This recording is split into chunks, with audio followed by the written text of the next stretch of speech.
Pour moi, c'était d'assurer vraiment la pérennité de l'entreprise. Puis c'était vraiment la question fondamentale à laquelle il fallait répondre pour que Jean-Bette soit encore là demain et après-demain.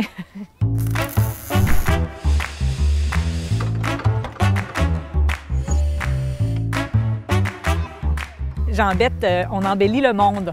On crée des jeux qui vont faire grandir les enfants, les clients, les collègues. Donc, on est créateur de jeux qu'on retrouve dans les parcs, comme on peut voir ici en arrière. Donc, on les conçoit, on les fabrique et on les distribue.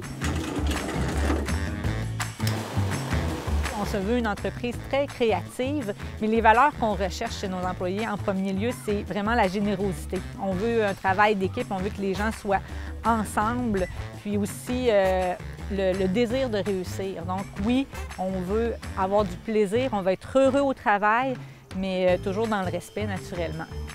Bien, tout au long dans le fond de ma carrière chez Jean-Bette, j'ai toujours resté surpris qu'on me donne des responsabilités, qu'on me donne confiance en moi à travers tout le travail que j'avais à faire, parce que je me considérais quand même assez jeune pour passer d'une étape à l'autre puis acquérir des actions. Je ne m'attendais pas à ça, c'était pas un objectif.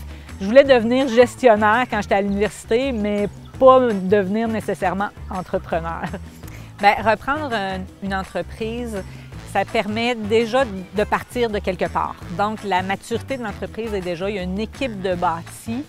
Puis, je pense que les gens, lorsque tu es employé, t'ont connu aussi. Donc, il y a une certaine facilité. Donc, c'est ça qui peut être très intéressant de partir pas de zéro. Le conseil que je donnerais à quelqu'un qui voudrait reprendre une entreprise, c'est vraiment la discussion, parler. Pas rester avec des non-dits. Reprendre une entreprise, c'est beaucoup émotif.